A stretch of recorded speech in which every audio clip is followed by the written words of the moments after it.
Well, I want to give you a warning. If you hear someone come out and say they want reasonable gun control laws, I'm here to tell you there is no such thing. Reasonable gun control laws to the left means confiscation. It means doing away with the Second Amendment. The other term they use all the time is gun safety laws. See, that sounds even better because who's against gun safety? Nobody. We all want gun safety. But gun safety laws to them, too, is about limiting your ability to buy and use firearms across the country. Just listen to Joe Biden. He basically spells it out. The idea we still allow semi-automatic weapons to be purchased is sick. It's just sick. It has no social redeeming value. Zero. None. Not a single solitary rationale. So he said semi-automatic firearms. That's basically every gun today in America. That's when you pull the trigger, then you have to pull it again. That's my Glock. It's my SIG P365. It's probably the firearm you carry, if you do. It's almost every firearm. He just said it. Semi-automatic firearms should be gone.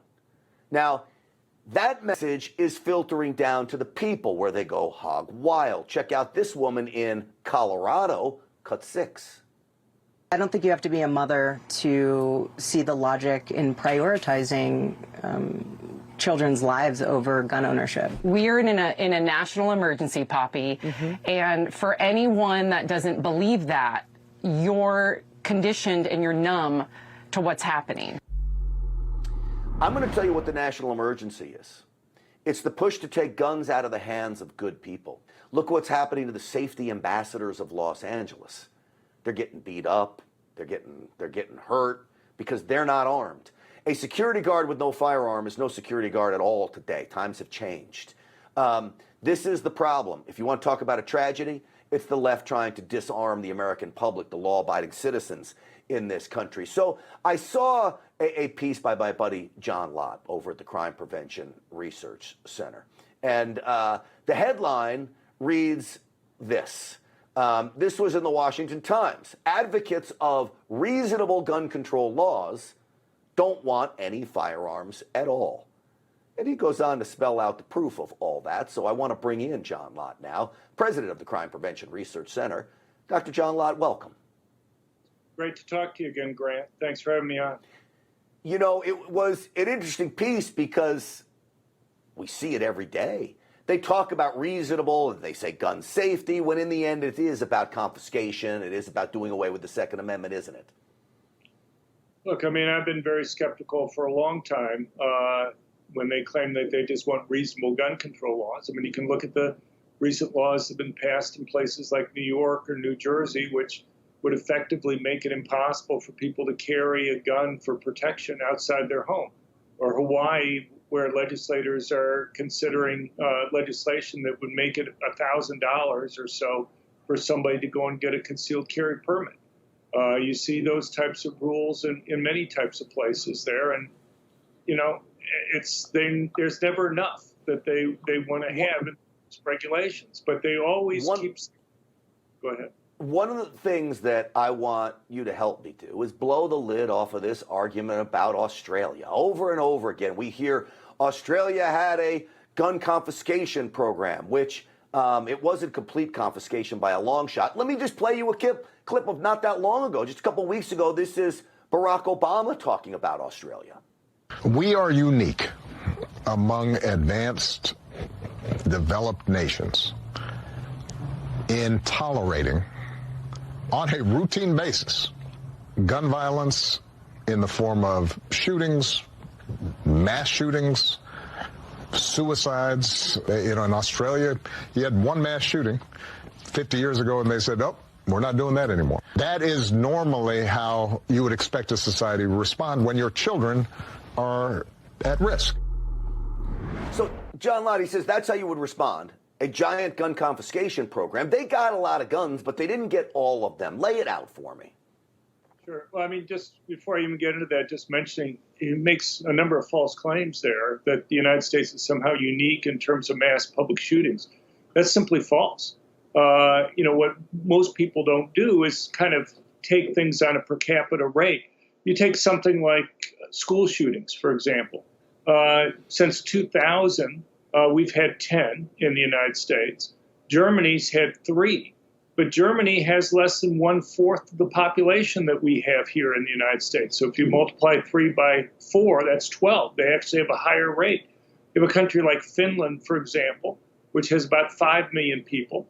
They've had a couple mass public school shootings, or Norway has had one, another country with 5 million people. So that's like 1/60th, less than 1/60th the population that we have here in the United States. So, nobody would compare the total number of murders in California versus Wyoming, okay? You'd put it in terms of per capita rates to make a comparison.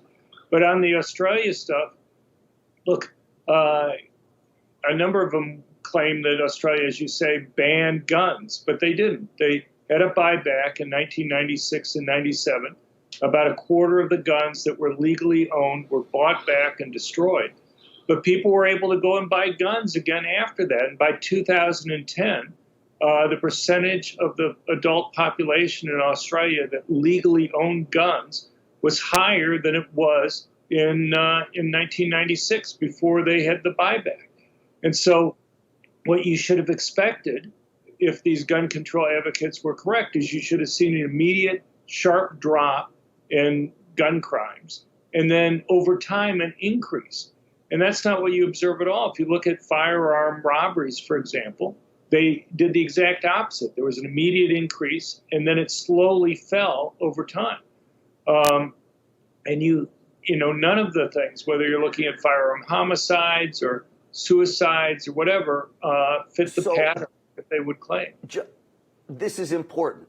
So they have the gun buyback program, and you're saying that crime spiked, or did it slow the rate it was going down? Where was that? Well, it depends on the type of crime that you're looking at. If you're looking at armed robberies, those actually went up and then gradually went down. If you look at something, went down, my guess is because people are buying guns again. That would be consistent with that. That's right. If you look at firearm homicides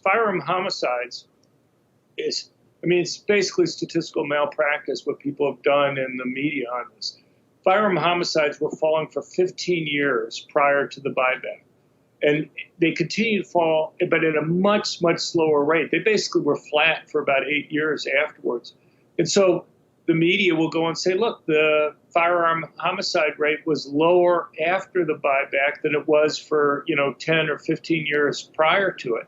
And that's true, but that's because it was falling beforehand. If I could have a perfectly straight line that was falling over the entire period, I could pick any year along that line, and the after average would be below the before average that was there.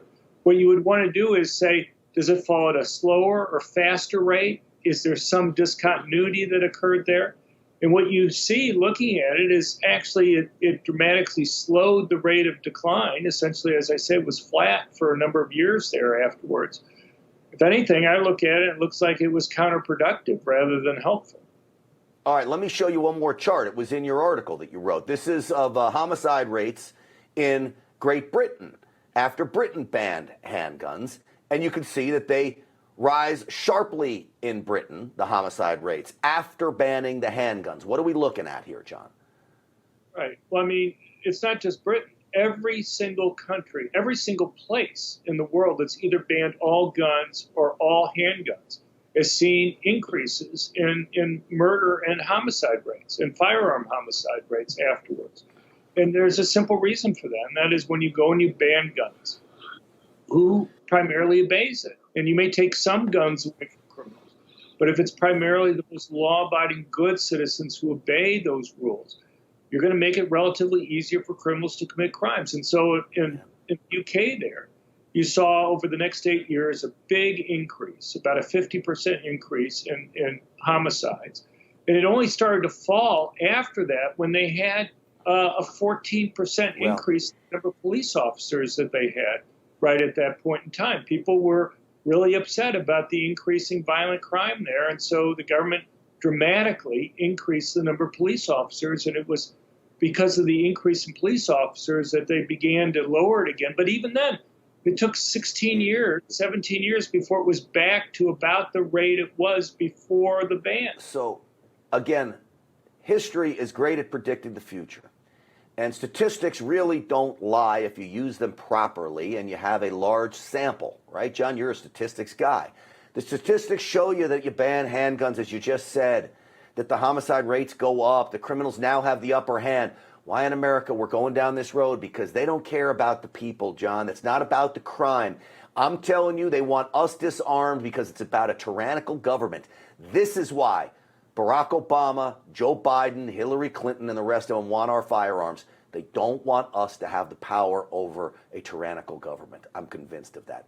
John Lott, I always appreciate the work you're doing there. There's so few people doing this kind of statistical research for gun owners, and we're appreciative of all the work you do at the Crime Prevention Research Center.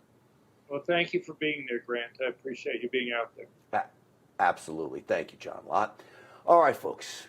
We see a recession probably going on right now, I think it's safe to say. High interest rates, bank failures, the bad financial news continues to pile up, and who knows what's coming next. If you're a business owner or a real estate investor or someone looking to get started in their own business, it's critical that you protect yourself from lawsuits and, as I mentioned, a tyrannical government that's overreach is far too long. But how can you do that? Well, it's simple. You go to Nevada. No matter where you live, Nevada LLC can work for you. Nevada is a tax-free, safe place to park your money. It's offshore asset protection right here in the United States. And Nevada corporate headquarters is giving away copies of their book, The Nevada Edge, for free. This book is packed with strategies to protect your assets and keep you safe from lawsuits and the government's prying eyes. Visit NevadaYes.com. That's NevadaYes.com for your free book. That's NevadaYes.com. All right. The PGA Tour and Saudi Arabia backed Live Golf merged in a shocking move. We will get reaction from golfers and from the Biden administration. But is this just about golf, or is there more to it than that? We'll talk about it next.